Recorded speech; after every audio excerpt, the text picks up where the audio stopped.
నమస్తే వార్తలకి స్వాగతం వివరాల్లోకి వెళితే అల్లూరి సీతారామరాజు జయంతి సందర్భంగా వారి చిత్రపటానికి ఆంధ్రప్రదేశ్ రాష్ట్ర ముఖ్యమంత్రి నారా చంద్రబాబు నాయుడు మరియు తోటి పార్లమెంట్ సభ్యులతో కలిసి పూలమాలలు వేసి నివాళులర్పించారు. పాకిస్తాన్లోని ఉగ్ర స్థావరాలపై భారత్ చేసిన దాడులు గర్వించదగ్గ విషయమని AP deputy CM Pawan Kalyan అన్నారు. పహల్గామ్ ఘటనకు ప్రతీకారం తీర్చుకోవాలని యావత్ దేశం ఎదురు చూస్తుందని చెప్పారు. ప్రధాని మోదీ నాయకత్వంలో రక్షణ దళాలు ధీటుగా పాక్లోని ఉగ్ర స్థావరాలపై దాడి చేసి బుద్ధి చెప్పాయన్నారు. హైదరాబాద్ లో నిర్వహించిన మీడియా సమావేశంలో పవన్ మాట్లాడారు. మోదీ నిర్ణయానికి తామంతా కట్టుబడి ఉంటామన్నారు. చాలా మందిని మతం పేరు మీద అడిగి చాలా ఘాతుకంగా చంపేశారు. దేశం మొత్తం పుట్టెడు శోకంలో మునిగిపోయింది. నువ్వు హిందువా కాదా అని చెప్పి అడిగి మరీ చంపేసిన విధానం చాలా చాలా దారుణంగా ఉంది. ముఖ్యంగా ఆంధ్రాకి సంబంధించి దాదాపు ఇద్దరు కుటుంబాలతో సహా వెళ్ళిన ఇద్దరిని చనిపోయిన 27 మందిలో కూడా ఇద్దరు ఆంధ్ర ప్రాంతానికి చెందిన వాళ్ళు కూడా ఉన్నారు. వాళ్ళని అడిగింది మీరు హిందువులా కాదా అని చెప్పి వారి కుటుంబాల ముందే, వాళ్ళ పిల్లల ముందే, వాళ్ళ సహధర్మచారుల ముందే మ్యాగజైన్ ఎంటీ చేశారు, తల లేకుండా చేశారు. హిందువా ముస్లిమా అనే అర్థం తేల్చుకోవడానికి కల్మా చదవమని. ఇంత ఘాతుకంగా చంపిన తర్వాత దేశం మొత్తం కూడా ఒక డెసిసివ్ యాక్షన్, ఒక బోల్డ్ యాక్షన్ కోసం ఎదురు చూస్తుంది. అది నిన్న రాత్రి జరగటం. ఇలాంటి సమయంలో దాదాపు 9 ప్రాంతాల్లో 15 కిలోమీటర్ల నుంచి దాదాపు 200 కిలోమీటర్ల లోపల వరకు వెళ్ళి భారతదేశ సైన్యం అక్కడున్న మిలిటరీ ఎస్టాబ్లిష్మెంట్స్కి దాడి చేయకుండా, అక్కడున్న సివిలియన్ క్యాజువాలిటీస్ లేకుండా కేవలం ఎవరైతే ఉగ్రవాద సంస్థలు ఉన్నాయో, ముఖ్యంగా ఈ 3 సంస్థల మీద ప్రత్యేకించి దాడులు జరపడం, వాటిని ధ్వంసం చేయడం నిజంగా ఇది భారతదేశం ప్రతి ఒక్కరు హర్షించదగ్గ విషయం. ఎందుకంటే 90s నుంచి కూడా కశ్మీర్ అనేది మనకి ఎప్పటి నుంచో Kashmir is an integral part of our nation, as undeniable fact అది. కానీ ప్రత్యేకించి ఈ ఉగ్రవాద మూకలు, పాకిస్తాన్ ప్రేరేపిత ఉగ్రవాద మూకలు, ఇది 90లో కూడా ఇలాగే కశ్మీరీ హిందూస్ని కశ్మీరీ పండిట్స్ని చంపేశారు. ఇట్లాగే చంపేసి కొంతమంది గతంలో కూడా చంపేస్తే అలాగే వాళ్ళని అంత్యక్రియలు చేయడానికి వాళ్ళని శ్మశానం దగ్గర తీసుకెళ్తే అక్కడ కూడా మిగతా కొంతమంది హిందువులను చంపేశారు. సో హిందువుల మీద దాడి అనేది ఇది అనాదిగా జరుగుతూనే ఉంది. కానీ I think it is a right time to take a decisive and bold action. It's a commendable job done by our army personnel and defense personnel, and we have to appreciate them. We'll stand by them under the leadership of Honorable Prime Minister Modi ji. We will stand by you, sir, and whatever you have taken, whatever decision, bold action, bold decision you take, we're going to stand by you. చదువుకున్న ఉద్యోగం దొరకని ఈ రోజుల్లో ఇదో వరం. మీ talent కు సరైన వేదిక కోసం ఎదురు చూస్తున్నారా? అయితే ఇది మీకోసమే. రాష్ట్రంలో వేగంగా ఎదుగుతున్న ఐటీ రంగంలో మీకంటూ ఒక ప్రత్యేక స్థానం సంపాదించడానికి, అడ్వాన్స్డ్ టెక్నాలజీస్ లో నిపుణులుగా మారడానికి ఆంధ్రప్రదేశ్ ప్రభుత్వం ఒరాకిల్ తో చెయ్యి కలిపింది. మీ అందరి ఆశలను నిజం చేస్తూ లోకేష్ సమక్షంలో ఒరాకిల్ మరియు ఏపీ నైపుణ్యాభివృద్ధి సంస్థ మధ్య ఒక అద్భుతమైన ఒప్పందం కుదిరింది. ఈ ఒప్పందం ద్వారా ఎంపికైన అదృష్టవంతులైన యువతి యువకులకు ఒరాకిల్ యూనివర్సిటీ అందించే విలువైన శిక్షణ ఉచితంగా లభిస్తుంది. ముఖ్యంగా ఎన్నో ఆశలు ఉన్నా, ఆర్థికంగా వెనుకబడి ఉన్న మీలాంటి వారికి, అలాగే తమ కలలను నిజం చేసుకోవాలనుకుంటున్న మహిళలకు ఒరాకిల్ క్లౌడ్ రంగంలో నైపుణ్యాలు సాధించడానికి ఇది ఒక గొప్ప అవకాశం. రాబోయే 3 ఏళ్లలో ఏకంగా 4 లక్షల మంది యువత Oracle my learn digital platform ద్వారా ప్రపంచ స్థాయి శిక్షణ పొందనున్నారు.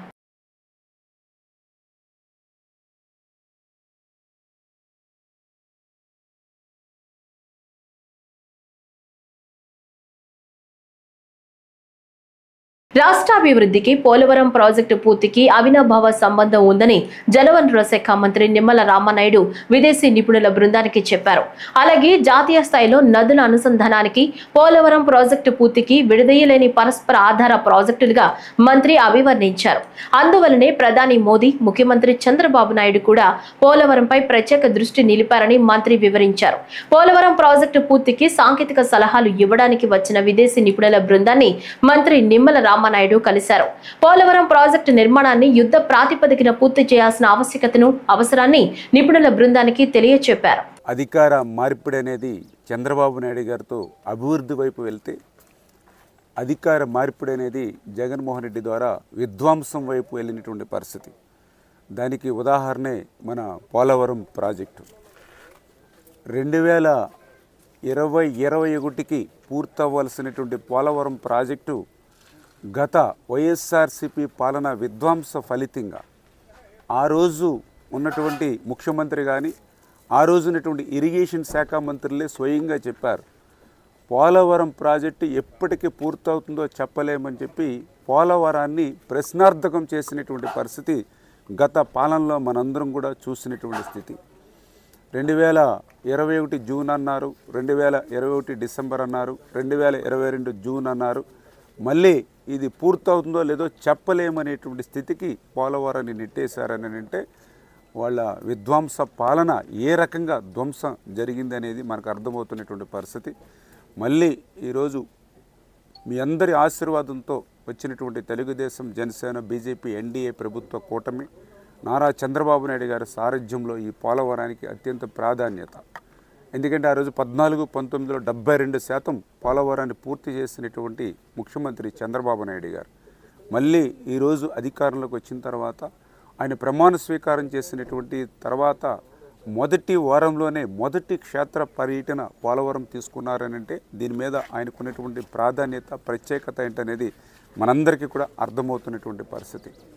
అదేవిధంగా ఏదైతే ఈ యొక్క పోలవరానికి సంబంధించి మరి ఒక షెడ్యూల్ను కూడా, ఎందుకంటే ఆయన ముఖ్యమంత్రిగా ప్రమాణ స్వీకారం చేసిన తర్వాత పోలవరం మీద 3 సార్లు ఆయన విజిట్ చేయడం క్షేత్రస్థాయిలో. మొదటిసారి పోలవరం ప్రాజెక్టు ఇక్కడ ఏ రకంగా విధ్వంసం అయిందో స్వయంగా ఆయనే గమనించడం జరిగింది. రెండవసారి వచ్చినప్పుడు ఒక షెడ్యూల్ని కూడా ఆయనే చాలా క్లియర్గా అనౌన్స్మెంట్ కూడా చేయడం చేసినటువంటి పరిస్థితి. మూడవసారి విజిట్ చేసినప్పుడు ఆ యొక్క షెడ్యూల్ ప్రకారం పనులన్నీ కూడా జరుగుతున్నాయా లేదని క్షేత్రస్థాయిలో పర్యటన చేసి ఇక్కడే రివ్యూస్ చేసి ఆ అధికారులకి, ఆ ఏజెన్సీలకి కూడా సూచనలు ఇచ్చినటువంటి పరిస్థితి కూడా మీ అందరికీ కూడా తెలుస్తున్నటువంటి విషయం.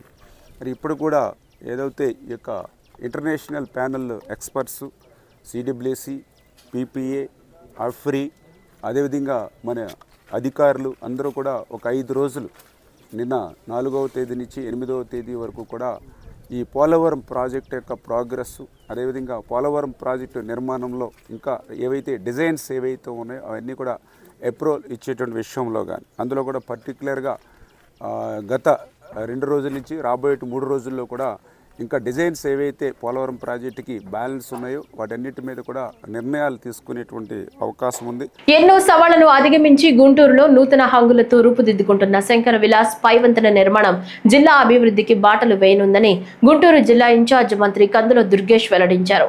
గుంటూరు జిల్లాలోని శంకర విలాస్ పైవంతెన శంకుస్థాపన కార్యక్రమంలో మంత్రి దుర్గేష్ పాల్గొన్నారు. ఈ సందర్భంగా మంత్రి కందుల దుర్గేష్ గుంటూరు జిల్లా అభివృద్ధిలో కేంద్ర సహాయ మంత్రి డాక్టర్ పెమ్మసాని చంద్రశేఖర్, స్థానిక శాసనసభ్యుల భాగస్వామ్యాన్ని అభినందించారు.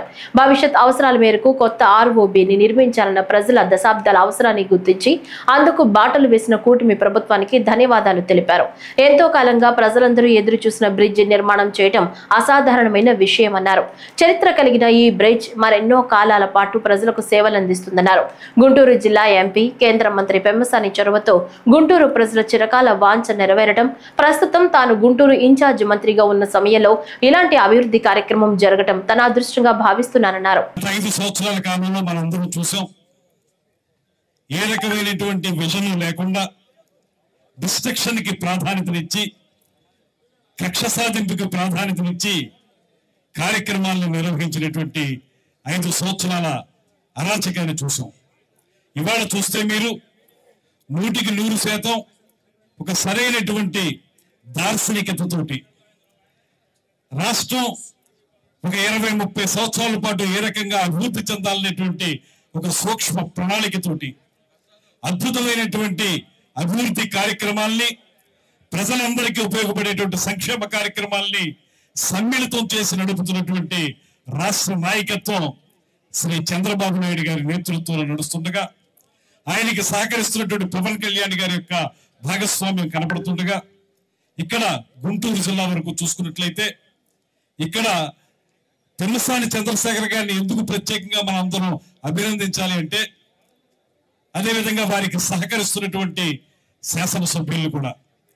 కారణం ఏంటంటే, ఇప్పుడు రాష్ట్రంలో జరుగుతున్నటువంటి అనేక అభివృద్ధి కార్యక్రమాలు, ఆ నియోజకవర్గాలకి పరిమితమైనటువంటి కార్యక్రమాలు, లేకపోతే ప్రభుత్వం అందించేటువంటి పథకాల తాలూకు లబ్ధిని ప్రజలకు అందించేటువంటి కార్యక్రమాలు, చిన్నవో పెద్దవో అభివృద్ధి కార్యక్రమాలు చేస్తున్నటువంటి నేపథ్యంలో అధికారంలోకి వచ్చినటువంటి 10 నెలల కాలంలోనే ఒక బృహత్తరమైనటువంటి కార్యక్రమాన్ని చేపట్టి, అది సాధారణంగా నిర్వహించేటువంటి అభివృద్ధి కార్యక్రమమో, సాధారణంగా నిర్వహించేటువంటి లబ్ధి చెందేటువంటి కార్యక్రమం కాదు. ఎంతో కాలంగా ప్రజలందరూ ఎదురు చూసి మరింత కాలం పాటు నిలబడగలిగేటువంటి ఒక నిర్మాణాత్మకమైనటువంటి బ్రిడ్జ్ నిర్మాణం చేయటం అంటే అది చంద్రశేఖర్ గారి వల్ల మాత్రమే. అందులో భాగంగా నేను చాలా సంతోషపడుతున్నటువంటి అంశం ఏంటంటే, నేను ఈ జిల్లాకి ఇన్ఛార్జి మంత్రిగా రావటం నాకు లభించినటువంటి ప్రత్యేకమైనటువంటి అదృష్టంగా నేను భావిస్తున్నాను. ఈ రోజు నన్ను ఇక్కడ కూర్చోబెట్టినటువంటి అంటే అత్యంత మెజారిటీ తీసుకొచ్చారు కాబట్టి నాలో ఒక అత్యంత సేవాభావం పెరిగింది. సో ఆ విజయానికి సహకరించినటువంటి కూటమి నాయకులందరికీ, గుంటూరు ప్రజలందరికీ కూడా ఇందులో మొట్టమొదటి భాగస్వామ్యం ఉంది. రెండోది నన్ను నమ్మి నాకు టికెట్ ఇచ్చినటువంటి శ్రీ నారా చంద్రబాబు నాయుడు గారికి. మూడోది, నేను అడిగిన వెంటనే పొన్నూరుకు కానీ తెనాలికి కానీ వచ్చి ప్రజలందరి మధ్యలో నన్ను ప్రోత్సహించినటువంటి శ్రీ పవన్ కళ్యాణ్ గారికి కానీ, అదేవిధంగా ఈ ప్రాజెక్టులన్నీ తీసుకువెళ్ళినప్పుడు దానికి ఏమి క్వైరీ లేకుండా వెంటనే ఇచ్చినటువంటి శ్రీ నితిన్ గడ్కరీ గారికి కానీ, అదేవిధంగా ఒక కేంద్ర ప్రభుత్వంలో ఒక వ్యక్తి వచ్చి ఒక ప్రాజెక్టులు జరుగుతున్నాయంటే ఉట్టిగా అట్లా ఏమి జరగవు. దానికి అనుమతులు ఎక్కడో చాటి నుంచి ఇవ్వండి అని ఒక వచ్చినప్పుడు మాత్రమే జరుగుతాయి. దానికి సహకరించినటువంటి శ్రీ ప్రధానమంత్రి మోదీ గారికి, ఇలా ప్రతి ఒక్కరికి కూడా భాగస్వామ్యం ఉంది. రెండోది, బ్రిడ్జ్ తేవటం అంటే ఓన్లీ బ్రిడ్జ్ తేవటమే కాదు, దానికి ఆల్టర్నేట్ ట్రాఫిక్ రూట్స్ కావాలి, అందరినీ కోఆర్డినేట్ చేసుకోవాలి, రోడ్డు డెవలప్మెంట్ ప్లాన్స్ చేయాలి. ఇవన్నీ చేయాలంటే ఎమ్మెల్యేల సహకారం లేకుండా ఇప్పుడు ఒక రోడ్ ఎక్స్టెన్షన్లో పోతాయి అవన్నీ ఎవరు మాట్లాడాలి? ఎమ్మెల్యేలు కూర్చొని మాట్లాడి వాళ్ళందరినీ చేస్తే రోడ్ ఎక్స్టెన్షన్ ఆల్టర్నేట్ రూట్స్ వస్తాయి. కమిషనర్ గారు కానీ, మేయర్ గారు కానీ, కలెక్టర్ గారు కానీ వీళ్ళందరూ కోఆర్డినేట్ చేసినప్పుడు మాత్రమే ఇటువంటి మంచి ప్రాజెక్ట్ అవుతుంది. కాబట్టి క్రెడిట్ నా ఒక్కడికే కాదు, మన అందరిది అని చెప్పి మరొకసారి నేను మనస్ఫూర్తిగా చెప్తా ఉన్నాను. ఇందులో ఆపరేషన్ సింధూర్ విజయవంతం కావడంపై బీజేపీ ఏపీ రాష్ట్ర అధ్యక్షురాలు ఎంపీ దగ్గుపాటి పురంధేశ్వరి హర్షం వ్యక్తం చేశారు. విజయవాడలో మీడియాతో మాట్లాడుతూ ఉగ్రవాద శిబిరాలపై దాడి చేసిన భారత్ ముష్కరులకు సరైన సమాధానం ఇచ్చిందన్నారు. భారత్ దాడులు ఉగ్రవాదానికి చేసిన హెచ్చరికగా భావిస్తున్నామన్నారు. ప్రపంచ దేశాలన్నీ ఉగ్రవాదాన్ని తిప్పికొట్టాలని పిలుపునిచ్చారు. ముష్కరులకు శిక్షణ ఇస్తున్న ఉగ్ర స్థావరాలను ధ్వంసం చేయడం హర్షించదగ్గ విషయమన్నారు. దేశ సైనికులకు ప్రధాని మోదీకి సంపూర్ణ సహకారాన్ని అందించాలన్నారు. ఇవాళ మనమందరం ఒకే గళంతో మాట్లాడుతూ మన భద్రతా దళానికి అండగా నిలబడాలని కోరుకుంటున్నానన్నారు. దేశం కోసం ఆంగ్లేయుల్ని ఎదిరించి పోరాడి దేశానికి స్వాతంత్రం తీసుకురావడానికి వారి జీవితాన్ని వారు అర్పించినటువంటి రోజు ఈరోజు. అటువంటి ఈ రోజున తెల్లవారుజామున 1:48 మన భారత సైన్యం పొరుగు దేశమైనటువంటి పాకిస్తాన్లోకి చొచ్చుకుని వెళ్ళి అక్కడ ఉన్నటువంటి ఉగ్ర స్థావరాన్ని ధ్వంసం చేసినటువంటి విషయం కూడా మనకి తెల్లవారుజామున నిద్ర లేవడంతో మనకు అందినటువంటి సందర్భం. దేశవ్యాప్తంగా కూడా చాలామంది ఈ యొక్క కార్యాచరణ ఏదైతే మన డిఫెన్స్ చేయబట్టిందో దాన్ని ప్రతి ఒక్కరూ కూడా భారత పౌరులందరూ కూడా స్వాగతిస్తున్నటువంటి నేపథ్యం. ఎందుకంటే ఉగ్రవాదం అన్నది అది చాలా వరకు ఇబ్బంది పెట్టేటువంటి విషయం అని చెప్పి దశాబ్దాల నుండి భారతదేశం ఎలుగెత్తి చెప్పినా కూడా వివిధ దేశాలు, ప్రపంచ దేశాలు ఏవైతే ఉన్నాయో ఉగ్రవాదాన్ని అక్నాలెడ్జ్ చేసేటువంటి పరిస్థితి ప్రపంచంలో లేదు. అయితే ఎప్పుడైతే అమెరికా మీద 9/11 దాడి జరిగిందో ఆనాటి నుండి ఉగ్రవాదం అన్నది ఖచ్చితంగా ప్రపంచ దేశాలన్నీ కూడా దాన్ని ఒక రకంగా తిప్పికొట్టవలసినటువంటి అంశం అని చెప్పి ప్రపంచ దేశాలన్నీ కూడా గుర్తించడం జరిగింది. ప్రధానంగా 2014వ సంవత్సరానికి ముందు మన పొరుగు దేశమైనటువంటి పాకిస్తాన్ నుండి ఉగ్రవాదులు మన దేశంలోకి చొచ్చుకుని వచ్చి మన సైనికుల్ని చంపి తిరిగి వెళ్ళిపోతున్నా ఎటువంటి చర్య తీసుకోనటువంటి పరిస్థితిలో భారతదేశం ఉండేది. కానీ 2014వ సంవత్సరం నుండి ఇప్పటి వరకు కూడా ఈ క్షణం వరకు కూడా మనం తిరిగి చూసుకున్నట్లయితే ఎప్పుడైనా సరే ఉగ్రవాదులు పొరుగు దేశం నుండి మన దేశం మీద, మన సైనికుల మీద దాడి చేసినట్లయితే వారికి ధీటైనటువంటి సమాధానం ఇచ్చేటువంటి పరిస్థితి ఇవాళ దేశంలో ఉంది. అది మన సర్జికల్ స్ట్రైక్ ఊరికి సంబంధించి మనం చూసినటువంటి సందర్భం. అదేవిధంగా మొన్న ఈ ఏప్రిల్ 22వ తారీఖున అమాయకులైనటువంటి టూరిస్ట్స్ ఎవరైతే ఉన్నారు, అందులో కొత్తగా పెళ్ళైనటువంటి జంట కూడా ఉన్నారు. వారు పెహల్గాంకి వెళ్ళినటువంటి సందర్భంలో మీరు హిందువులా కాదా అని చెప్పి వారిని అడిగి ప్రశ్నించి ఉగ్రవాదులు 26 మంది టూరిస్ట్ని అక్కడ హతమార్చడం జరిగింది. దీనికి ధీటైనటువంటి సమాధానం మేము చెబుతాము అని చెప్పి దేశ ప్రధాని నరేంద్ర మోడీ గారు ఎప్పటికప్పుడు దేశ ప్రజలకి వారు సందేశం ఇస్తూనే ఉన్నారు. మరి ఆ ధీటైనటువంటి సమాధానం ఏ రకంగా ఉంటుంది అనేటువంటి విషయం మీద దేశంలో కూడా చాలా మందిలో ఒక రకమైనటువంటి ఉత్సుకత ఉన్నటువంటి నేపథ్యం. అటువంటి సందర్భంలో ధీటైనటువంటి సమాధానంగా ఇవాళ తెల్లవారుజామున మన సైనికులు పాకిస్తాన్లోకి చొరబడి అక్కడ ఉన్నటువంటి 9 ఉగ్రవాద స్థావరాల్ని ధ్వంసం చేయడం జరిగింది. నూతన రైస్ కార్డుల జారీతో పాటు మార్పులు చేర్పులకు సంబంధించి మొత్తం 6 రకాల సేవల నమోదుకు నేటి నుంచి అవకాశం కల్పిస్తున్నట్లు రాష్ట్ర ఆహార మరియు పౌర సరఫరాలు వినియోగదారుల వ్యవహారాల శాఖ మంత్రి నాదెండ్ల మనోహర్ తెలిపారు. నూతన రైస్ కార్డుల జారీ, కార్డుల విభజన, చిరునామా మార్పు, సభ్యులను చేర్చడం, ఉన్నవారిని తొలగించడం మరియు కార్డులను సరెండర్ చేయడం తదితర 6 రకాల సేవలు అందుబాటులోకి తేవడం జరుగుతుందన్నారు. ఇందుకై దగ్గరలోని గ్రామ, వార్డు సచివాలయాల్లో నమోదు చేసుకునేందుకు అవకాశం కల్పించబడిందని, వారం రోజుల తదుపరి వాట్సాప్ గవర్నెన్స్ ద్వారా కూడా ఈ సేవలను నమోదు చేసుకునేందుకు అవకాశం కల్పించబడుతుందని తెలిపారు. జూన్ మాసంలో స్మార్ట్ కార్డుల రూపంలో నూతన రైస్ కార్డుల జారీకి సన్నాహాలు చేస్తున్నట్లు మంత్రి తెలిపారు. రేపటి నుంచి రాష్ట్ర వ్యాప్తంగా రైస్ కార్డ్ సర్వీసెస్ ఎనేబుల్ చేస్తున్నాం. దాని అర్థం ఏంటంటే కొత్త రైస్ కార్డు కోసం దరఖాస్తు చేసుకోవచ్చు. అదేవిధంగా ఒక కుటుంబంలో స్ప్లిట్టింగ్ ఆఫ్ రైస్ కార్డు కూడా పర్మిట్ చేస్తున్నాం. అదనంగా కుటుంబ సభ్యులు చేరినప్పుడు మెంబర్ ఎడిషన్, కుటుంబ సభ్యుల్ని యాడ్ చేసుకునే సౌకర్యం కూడా కల్పిస్తున్నాం. అన్నిటికన్నా ముఖ్యం అడ్రస్ మార్పు కూడా రేపటి నుంచి అవకాశం కల్పిస్తున్నాం. అదేవిధంగా మరణాలు జరిగిన చోట మెంబర్ డెలీషన్ కూడా, కుటుంబ సభ్యుల పేర్లు తొలగించే విధంగా అవకాశం కల్పించాం. చివరిగా గతంలో మీ అందరికీ తెలుసు, ఈ సందర్భంగా గుర్తు చేస్తున్నాను, గౌరవ ప్రధానమంత్రి నరేంద్ర మోడీ గారి పిలుపు మేరకు దేశవ్యాప్తంగా చాలామంది పౌరులు ఎవరైతే అర్హత లేని వారు ప్రభుత్వం నుంచి సబ్సిడీ పొందుతున్నారో గ్యాస్ సిలిండర్ల పైన స్వచ్ఛందంగా వాళ్ళని ముందుకొచ్చి వాళ్ళ పేర్లు డీరిజిస్టర్ చేసుకోమని ఆయన కోరిక మేరకు దేశం మొత్తం కూడా ఒక అద్భుతమైన కార్యక్రమం జరిగింది. అదేవిధంగా మన రాష్ట్రంలో కూడా ఎవరైనా సరెండర్ చేయాలనుకుంటే కార్డ్స్, దీంట్లో 2 ఉన్నాయి. ఒకటి ఇప్పుడే మా కమిషనర్ గారు కూడా నా దృష్టికి తీసుకొచ్చారు. అదేంటంటే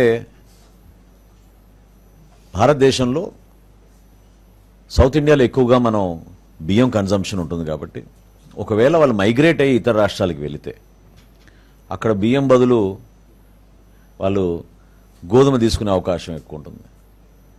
సో ఆ అవకాశం కల్పించడానికి కోసం కూడా ఎవరైనా సరెండర్ చేయాలనుకుంటే మైగ్రేషన్ జరిగితే, ఇంటర్ స్టేట్ మైగ్రేషన్ జరిగితే వాళ్ళకు కూడా ఈ వెసులుబాటు కల్పించే విధంగా సో ఈ 6 సర్వీసెస్, కొత్త రేషన్ కార్డులు, అదేవిధంగా splitting of the card, member addition, అడ్రస్లో మార్పులు, అదేవిధంగా ఎవరైనా మరణిస్తే వాళ్ళ పేర్లు తొలగించే విధంగా, చివరిగా ఎవరైనా సరెండర్ చేయదలుచుకుంటే తప్పకుండా వాళ్ళకు కూడా ఇదొక అవకాశం. సింహాచలం గోడ కూలి మరణించిన వారి కుటుంబాలకు వైఎస్ఆర్సీపీ అండగా నిలిచింది. వైఎస్ఆర్సీపీ తరపున బాధితులకు 2 లక్షల పరిహారం ప్రకటించింది. ఈ క్రమంలో బాధిత కుటుంబాలకు పార్టీ నేతలు గుడివాడ అమర్నాథ్, మజ్జి చిన్న శ్రీను, కేకే రాజు 2 లక్షలు అందజేశారు. ఈ సందర్భంగా మాజీ మంత్రి గుడివాడ అమర్నాథ్ మాట్లాడుతూ చనిపోయిన ప్రతి కుటుంబానికి వైఎస్ఆర్సీపీ అండగా ఉంటుందన్నారు. పార్టీ అధినేత వైఎస్ జగన్ ఆదేశాల మేరకు 2 లక్షల ఆర్థిక సహాయం బాధిత కుటుంబాలకు అందించామని, సింహాచలం కొండపై ప్రమాదానికి సంబంధించి దేవాదాయ శాఖ మంత్రి రాజీనామా చేయాలని, ఎండోమెంట్ కమిషనర్ను సస్పెండ్ చేయాలని, చనిపోయిన వారి కుటుంబ సభ్యులకు ప్రభుత్వ ఉద్యోగాలు ఇవ్వాలని కోరారు. చిత్తూరు జిల్లా కేంద్రంలోని జిల్లా ప్రధాన ఆసుపత్రికి రాజన్న ఫౌండేషన్ ద్వారా కార్పొరేట్ సోషల్ రెస్పాన్సిబిలిటీ కింద నూతన అంబులెన్స్ వాహనంను జిల్లా ప్రధాన ఆసుపత్రికి అందించారు. ఈ నూతన అంబులెన్స్ వాహన సేవలను జిల్లా కలెక్టర్ సుమిత్ కుమార్, నగర మేయర్ ఆముద, చిత్తూరు పూతలపట్టు శాసనసభ్యులు Gurajala Jaganmohan, K Muralimohan, Amararaja hospital MD doctor Ramadevi, CUDA chairperson Katari Hemalatha, నగర డిప్యూటీ మేయర్ రాజేష్ కుమార్ రెడ్డితో కలిసి ప్రారంభించారు. ఆసుపత్రిలో లెప్రసీ వార్డును పరిశీలన, జిల్లా ప్రధాన ఆసుపత్రిలో డ్యామేజ్ స్టేజ్లో ఉన్న లెప్రసీ వార్డు భవనంను పరిశీలించి ఆ వార్డులో ఉన్న పేషెంట్ల వివరాలు అడిగి తెలుసుకున్నారు. లాస్ట్ 2 months బ్యాక్ 50 లక్షల వరకు సిఎస్ఆర్ ఇవ్వమని రిక్వెస్ట్ పెట్టడం జరిగింది. 35 lakh అంబులెన్స్ అండ్ 15 lakh కొత్త కోటలో ఒక స్కూల్. సో 2 చోట వాళ్ళు డిస్ట్రిక్ట్ అడ్మినిస్ట్రేషన్స్కి సాయం చేయడం జరిగింది. అండ్ వాళ్ళ సహకారంతో ఈరోజు advance life support ambulance government hospital inaugurate చేయడం జరిగింది. సో ఈ అడ్వాన్స్ లైఫ్ సపోర్ట్ అంబులెన్స్లో అన్ని ఫెసిలిటీస్ ఉన్నాయి, ventilator facilities as well as advance CRP facility కూడా ఉంది. సో ఆల్ క్రిటికల్ కేసెస్ మనం బేసిక్లీ త్వరగా ఎక్కడి నుంచి రెఫరెన్స్ అవసరం వచ్చి పెట్టుకోవచ్చు. అండ్ స్కూల్ కూడా బేసిక్లీ గుర్తుపట్ల కాన్స్టిట్యూన్సీలో కంప్లీట్ అయ్యింది. సో ఈ 2 ఇంపార్టెంట్ యాక్టివిటీస్ కోసం నేను ధన్యవాదం తెలియజేస్తున్నాను. నమస్కారం.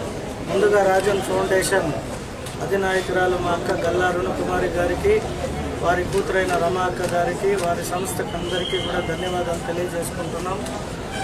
మాకు ఏదైతే అవసరాలు ఉంది అని మా కలెక్టర్ గారు గుర్తించి ఒక అంబులెన్స్ని అడిగిన తక్షణం వారి ఫౌండేషన్ నుండి మాకు స్పాన్సర్ చేయడం వల్ల చాలామందికి ఉపయోగపడుతుంది. కాబట్టి వారికి ప్రత్యేక ధన్యవాదాలు తెలియజేసుకుంటూ, అలాగే ఇలాంటివి ప్రజలకి ఏవైతే అవసరాలు ఉన్నాయో ఎప్పుడైనా మేము అవసరాలు కొద్దిగా అడిగితే ఎప్పుడూ కాదనకుండా సహాయం చేసే ఆ ఫౌండేషను, దాన్ని నడిపించే మా గల్లా అరుణ్ కుమారి గారు, వారి కుటుంబ సభ్యులందరికీ కూడా మరొక్కసారి ధన్యవాదాలు తెలియజేసుకుంటూ, ఇవాళ పాకిస్తాన్పై భారతదేశం ఏదైతే సర్జికల్ స్ట్రైక్ స్టార్ట్ చేశారో భారతీయుల తరఫున నా నియోజకవర్గ ప్రజలు అందరి తరఫున కూడా ఆల్ ద బెస్ట్ ఇండియా తెలియజేసుకుంటూ, మనమందరూ చేరి నరేంద్ర మోడీ గారికి, మన సైనికులకి అండగా ఉంటామని తెలియజేస్తూ ఆల్ ది బెస్ట్ చెప్పండి. Thank you. Bezawada brothers sitting MP Kesineni Sivanath, మాజీ ఎంపీ కేశినేని శ్రీనివాస్ మధ్య పోరు మరింత ముదిరింది.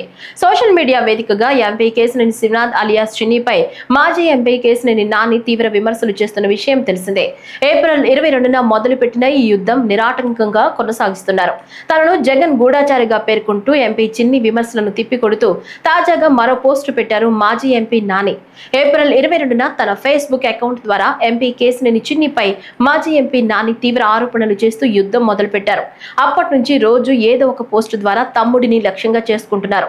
ఇద్దరు సొంత అన్నదమ్ములైన వారి మధ్య రాజకీయంగా, కుటుంబ పరంగా తీవ్ర విభేదాలున్నట్లు చెప్తున్నారు. గత ఎన్నికల్లో తమ్ముడి చేతిలో ఓడిపోయిన మాజీ ఎంపీ కేశినేని నాని కొంతకాలంగా సైలెంట్ గా ఉన్నారు. రాజకీయాల నుంచి తప్పుకుంటున్నట్లు ప్రకటించారు. ఇక గత 15 రోజులుగా ఆయన తన సోషల్ మీడియా అకౌంట్ల ద్వారా విజయవాడ ఎంపీపై తీవ్ర ఆరోపణలు గుప్పిస్తుండడం చర్చనీయాంశం అవుతోంది. నేను ఇవాళ ఉదయం ప్రెస్ మీట్ పెడదాం అనుకున్నాను. దురదృష్టవశాత్తు దేశం మనకు ముఖ్యం, దేశం ముఖ్యం. వాళ్ళ దేశంలో దాడి జరుగుతుంది, దేశం శత్రు దేశాల మీద దాడి చేస్తుంది. అటువంటి దాడి సమయంలో చెప్పడం కరెక్ట్ కాదు. మనం పిచ్చి రాజకీయాలు మాట్లాడుకున్నాం. తప్పకుండా మీ అందరి ముందుకి నిన్న ఒంట్లో బాగోపోయినా హైదరాబాద్ నుంచి వచ్చిందే దాని గురించి వాళ్ళు ఉదయం 9:30 ప్రెస్ మీట్ పెడదామని. కానీ దేశ సమగ్రతకు సంబంధించిన విషయం కాబట్టి రేపు కానీ ఎల్లుండి కానీ మీ అందరికీ వాస్తవాలు తెలియజేస్తాను. నేను ఎక్కడో దాక్కుని ఎక్కడో సోషల్ మీడియాలో పోస్టులు పెట్టే రకం కాదు. మొన్న కూడా మీరు చూశారు నా మీద చంద్రబాబు నా యొక్క అభివృద్ధిని చూసి ఏదో దాడులు చేస్తుంటారు. అవన్నీ కూడా ఇవాళ కాదు, దేశం దాడిలో చేస్తున్న ఈ సమయంలో రాజకీయాలు మాట్లాడటం కరెక్ట్ కాదు. రేపో ఎల్లుండో మీ అందరి ముందు నేనేంటనేది నేను ఏం జరుగుతుందనేది నేను అందరికీ తెలియజేస్తాను. ఆపరేషన్ సింధూర్ పై ప్రత్యేక బ్రీఫింగ్. కల్నల్ సోఫియా ఖురేషి మాట్లాడుతూ భారత సాయుధ దళాలు మే 6, 7 రాత్రి తెల్లవారుజామున 1:05 నుంచి 1:30 మధ్య ఆపరేషన్ సింధూర్ నిర్వహిస్తాయని అన్నారు. పాకిస్తాన్ ఆక్రమిత కాశ్మీర్లో 9 ఉగ్రవాద శిబిరాలను ధ్వంసం చేశాయని తెలిపారు. By Indian Armed Forces to deliver justice to the victims of Pahalgam terror attack and their families. 9 terrorist camps were targeted and successfully destroyed. Over the last 3 decades, Pakistan has systematically built terror infrastructure. It is a complex web of recruitment and indoctrination centers, training areas for initial and refresher courses, and launch pads for handlers. These camps are located both in Pakistan as well as Pakistan-occupied Jammu and Kashmir areas. Kakinada జిల్లా పిఠాపురం నియోజకవర్గం స్థానిక జగ్గయ్య చెరువు కాలనీలో గుర్తు తెలియని వ్యక్తులు ముక్కు పచ్చలారని నెలల చిన్నారని బావిలో పడేసిన ఘటన చోటు చేసుకుంది. స్థానికులు కుటుంబ సభ్యులు తెలిపిన వివరాల ప్రకారం మండలంలోని నరసింగపురం గ్రామానికి చెందిన సతీష్, యానాదుల కాలనీకి చెందిన శైలజలు 2003లో ప్రేమ వివాహం చేసుకున్నారు. శైలజ 5 నెలల కిందట పండంటి ఆడబిడ్డకు జన్మనిచ్చారు. శైలజ తన పాపతో జగ్గయ్య చెరువులో అమ్మ వాళ్ల ఇంట్లో ఉంటోంది. ఈ నేపథ్యంలో పాప కనబడలేదని తాత దుర్గారావు పట్టణ పోలీసులకు సమాచారం అందజేశారు. ఇంటి వెనుకాల బావిలో పాప మృతదేహం ఉంది. ఇంటి ముందు క్షుద్ర పూజలు చేసినట్లుగా పసుపు, కుంకుమ, నిమ్మకాయలు ఉన్నాయి. దీనిపై పోలీసులు దర్యాప్తు చేస్తున్నారు. ఏం జరిగిందని మేము ఇక్కడ ఉండమండి. మేము మామూలుగా యానాది కాలనీలో ఉంటామండి. మా మేనల్డ్ వచ్చాడండి. వచ్చి గబగబా తలుపులు కొట్టాడండి. అర్ధరాత్రి కూడా తలుపులు కొడితే ఏమైందో ఏటని కాలేజ్ చేతులు రాలేదండి. మాకు ఏమైందమ్మా అంటే ఏడుతున్నాడు కానీ చెప్తలేదండి. అసలేంది ఏట్రా అసలు ఎందుకు వచ్చావు ఏంటి అన్నానంటే ఇలా పిల్ల కనపడతలేదు అత్త, పిల్ల కనపడతలేదు అత్త, పిల్ల కనపడతలేదు అత్త, ఎవరు తీసుకురా తెల్లదత్త అనేసి అంటున్నాడండి. అని పిల్ల కనపడపడం ఏంటి పదండి వెళ్ళొచ్చు అనేసి మా ఆయన గారు మేము మా తోటగాళ్ళు అందరూ పరిగెట్టుకుంటూ వచ్చే మామూలు బళ్ళు మీద వచ్చేసామండి. అక్కడికి వచ్చి చూస్తే పిల్ల లేదండి. పిల్ల ఏమో తల్లి ఏమో ఏడ్చేస్తుంది. ఇక్కడ దొండరేసి ఆ పిల్లని తీసుకొని అలాగా వాళ్ళ ఇంటికాసి వెళ్తే అక్కడేమో నిమ్మకాయలు, పసుపు, కుంకాలు ఇవన్నీ ఉన్నాయండి. పిల్ల కనిపించలేదు. ఇవన్నీ ఉన్నాయి. పిల్లని ఎవరో తీసుకుపోయారు అయితేనేసి గబగబగా మా ఆయన గారిని కట్ట వీళ్ళందరిని ఎత్తమంటే ఆ తుప్పల్లో కట్ట తిరిగి నెతుకుతుంటే అయ్యే పక్క ఒక ఆవిడ ఎలాగో లైట్ వేస్తా చూస్తే మామూలుగా బావిలోనే ఉందండి అమ్మాయి. పాప అందులో ఉందండి. ఉంటే పాపం కాబడికే మా ఆర్బస్ గారు ఆయన గారు వెళ్ళి పోలీస్ స్టేషన్కి వెళ్ళి రిపోర్ట్ ఇచ్చేసారండి. అది కానిస్టేబుల్ అందరూ వచ్చారండి. వచ్చి ఆయనే దిగి తీసారండి కానిస్టేబుల్. అసలు ఏం జరిగిందో ఏంటంటే అమ్మ శైలజ పిల్లకి పాలేడదానికి చెయ్యేమో తడివేలేకి చింతలు కనపడలేదు పిన్ని పెద్దమ్మ అనేలేకి ఎలా జరిగింది ఏంటి అనేలేకి ఇలా జరిగిందండి. పిల్లలు మరి ఎవరు తీసుకెళ్ళిపోయారో కూడా తెలియలేదండి. మేము గబగబా బయటకు వచ్చేసేలేకి పసుపు, కుంకుమ, నిమ్మకాయ పెట్టేసి ఉన్నాయండి. మరి ఆ సంగతి ఎవరు చేశారో కూడా మాకు తెలియదండి. మీరు ఏం చేస్తారో నాకు తెలియదండి. ఆడి మట్టికి పిల్లని ఎవరు చంపారో ఆడి మట్టికి ఉరేసేయాలండి మీరు. సమాజంలో జర్నలిస్టులది బాధ్యతాయుతమైన పాత్ర అని మంత్రి ఉత్తమ్ కుమార్ రెడ్డి అన్నారు. ఈ సందర్భంగా దేశ స్వాతంత్ర్యం, తెలంగాణ ఉద్యమంలో జర్నలిస్టులు కీలక పాత్ర పోషించారన్నారు. ఎన్నో సమస్యలు, సవాళ్లను ఎదుర్కొని సమాజంలోని మంచి చెడులను రిపోర్టింగ్ చేస్తూ క్షేత్రస్థాయిలో వాస్తవ వార్తలను ప్రజలకు అందిస్తున్న జర్నలిస్టులకు సెల్యూట్ అని మంత్రి ఉత్తమ్ కొనియాడారు. Media has a very big responsibility to play in our society in general now. And if I go back a little bit, whether in the independence movement, the freedom movement of India, or in the separate Telangana agitation and movement, in both of them, some very brave journalists played a significant role, undoubtedly, in the creation of India in the freedom movement and in the separate state of Telangana in 2014. Also, for many of you, for many in the journalist fraternity, you have to relentlessly struggle against many factors to bring the reality of society to the broader world, all that is happening, good, bad, ugly. And by and large, I must say that I find that my friends in the media are doing a huge sacrifice by the relentless reporting of the truth and their analysis of the events. I salute all of you in the journalistic field who are doing so much of service to society. As a government, I can only say that we look forward to your constructive reporting of the reality on the ground, and with no biased news or views on any subject. Both you and us, we are together for partners. We are partners in the progress of Telangana. We are partners in the well-being of our society. Vijayawada Enikepadu శివాలయం వీధిలో ఉన్న జింట్సా marketing కంపెనీకి చెందిన మైత్రి ads scheme కి డబ్బులు కడితే అధిక రెట్టింపు డబ్బులు వస్తాయని ఆశ చూపడంతో కృష్ణా జిల్లా బాపులపాడు మండలం వీరవల్లికి చెందిన ముగ్గురు ఒక్కొక్కరికి 1,50,000 చొప్పున 3,66,000 రూపాయలు కట్టి మోసపోయారు. మొదటి నెల 12,000 రూపాయలు, ఆ తర్వాత నుంచి డబ్బులు వేయడం ఆపేశారు. 2 ఏళ్లు గడుస్తున్నా డబ్బులు వేయకపోవడంతో విజయవాడ పోలీస్ కమిషనరేట్ లో ప్రజా ఫిర్యాదుల వేదిక పటమడ పోలీస్ స్టేషన్ లో ఫిర్యాదు చేశారు. అనంతరం బాధితులు మాట్లాడుతూ వీరవల్లి గ్రామానికి చెందిన దిండి సుబ్బారావు ఆటో నడుపుతూ జీవనం సాగిస్తున్నాడు.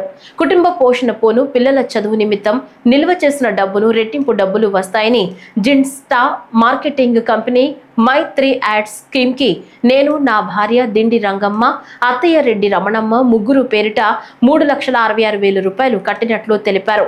పిల్లల చదువు కోసం ఎంతో కష్టపడి పైసా కూడబెట్టిన డబ్బు చేతికి అందకపోవడంతో బాధితులు తీవ్రంగా విలపిస్తున్నారు. నా పేరు పిండి రంగమ్మ, నా భర్త పేరు పిండి సుబ్బారావు. మైత్రి యాడ్స్ అని కోయంబత్తూరులో ఉందని చెప్పి మాకు డబ్బులు పంపించారండి. మనిషికి వచ్చి 1,20,000 కట్టాం. మేము పేరుకి వచ్చి మా భర్త పేరుకి 1,20,000, నా పేరుకి 1,20,000. అలాగే మా అమ్మగారు కూడా కట్టిందండి. మా నాన్నగారు అసలు బాగోదండి. పట్టుబాటు ఆమె ఇళ్లలో పనిచేసి ఆయన పోషించాలి. ఏదో ఆమె కూడా ఇళ్లలో పని చేసుకోలేకపోతుంది, పెద్ద వయసు ఆవిడని పోతుంది అని ఆశపడి కట్టింది. నెల అవుతుంది. మా నాన్నగారు అయితే ఏం తేవట్లేదండి. ఆమె ఇళ్లలో పని చేసి పడుతుందండి. బంగారు ఏదో పెట్టి కట్టింది. ఏ చదువుకు ఉపయోగపడతాయి అని నా భర్తకేమో నడుంకి ఆపరేషన్ అయ్యింది. నాకు బాగోదు, షుగర్, బీపీ, బయటికి వెళ్ళి పని చేయాలి. నెల అమౌంట్ వస్తుంది కదా అని చెప్పి అప్పులు చేసి కట్టాము. ఇప్పుడేమో ఆ అప్పులు మా పేరెంట్ మీరు తెచ్చుకున్నారు కూడా అప్పులు చేసాము. ఇప్పుడేమో ఆ అమౌంట్ 2 నెలలు పడిందండి. 12,000 చొప్పున. మళ్ళీ 3వ నెల నుంచి అసలు అమౌంట్ రాలేదు.